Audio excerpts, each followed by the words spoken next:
Right, so I watched an anime a little bit while ago, which is titled whatever I wrote in the description. And I'd just like to read a quote from it. "His real estate journey has only just begun." What a tagline. Apt though. It is pretty much what I said there. I would very strongly recommend it. A comedy which I think can be enjoyed by the whole family, really. I always view it as a strong point. I guess there are some less clothed female characters, but that's pretty much for a few minutes in like episode 3 and that's it. So, what did I like? Main character being a lovable pushover. There's a series of books in Warhammer 40,000 about Cephas Cain. Had to look that up, by the way. Cannot remember names at all. In it, the main character constantly finds himself in situations where everything seems to go his way. He keeps climbing up a ladder and pretty much having legends built up around him. Yet at the end of the day, he's just as much of a regular Joe as everyone. Yeah, this happens too, a bit of a background thing.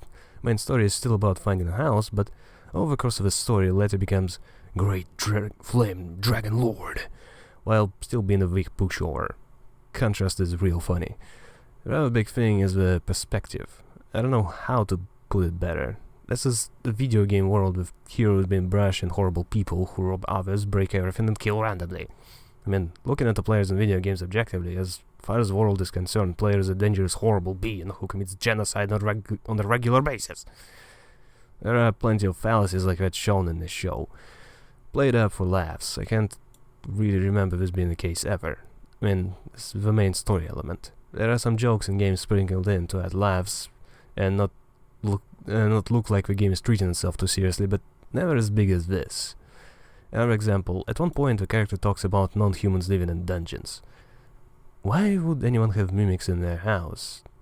Those are dangerous and scary. Why hide stuff in breakable barrels? Why put treasure chests all over the place? Obviously all of those are done so the games are better paced, but looking at it objectively, it is dumb if this was the real world.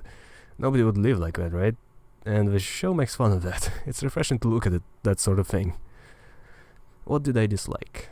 I suppose the fact that Letty doesn't show progress much past where he starts. He does become a bit more brave and confident, but it is very minor. It's a minor complaint, but I still wanted him to fight his battles at least a little bit. The area is pretty much a deus ex machina fixing any kind of problem. Also, adding the princess. Again, it's kinda minor, but her relationship with Letty was a little weird. Why would she be embarrassed at him look when she bathed? Or when he looks up her dress when she's climbing a ladder? Or what was that kiss about? And both blush afterwards? It's just weird. Like, I have no problem with her being there for the story and the laughs, she did that well, but it's just this weird emotional tension that there was... It's out of place, completely out of place. But those two, me pretty much reaching. I struggled to find much to complain about, so I just picked the two things I saw what could be improved upon. Just trying to say that I've enjoyed this quite a lot. Strangely refreshing and a welcome look at the genre. So, okay, the cat is going crazy. More rambling. So, I didn't actually think about writing about individual episodes because I assumed it's gonna be trash. I have to admit, the cover for the series looked like it's gonna be lazy and boring, kind of like Slime's Diaries, although there are some good things there too. But instead it was amazing, and I think there is not enough happening to warrant some sort of pretentious analysis. Like commenting on how adding Peep to the story made it so much more important to find the ground to call his own. Supporting children is a very fundamental change to a character, and since the story strongly focuses on the character of Letty, it is an obvious and a big change to the story as well. Instead of how it as frequently could have been treated, that is of a minor nuisance, like a small pet. Yeah. Said I'm not going to do that analysis thing, I said I'm a hypocrite, bite me.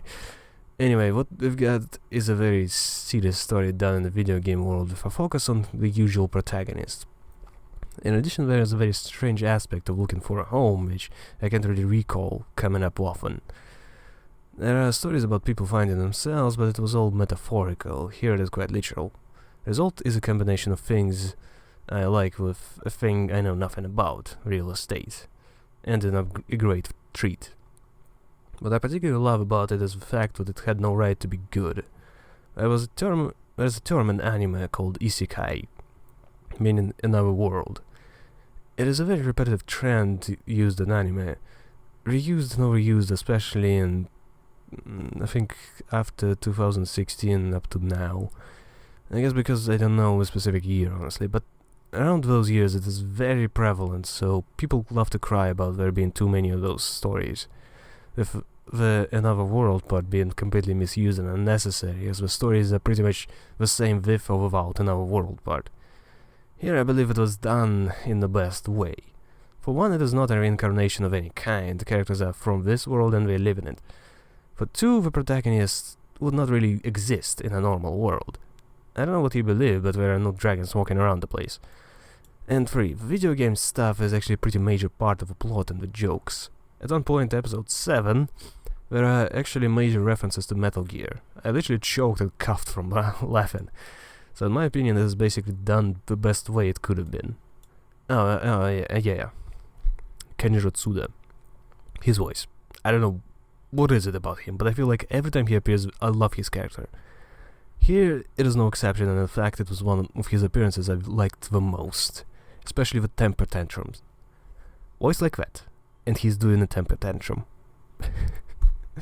Hilarious. Another quote which cracked me up. Upon picking up a princess, this dragon is a fine father of two. Good God, I almost choked on the food I was eating. Yeah, I think it's good with context, and it doesn't really work like this. If you didn't get it yet, I recommend it strongly.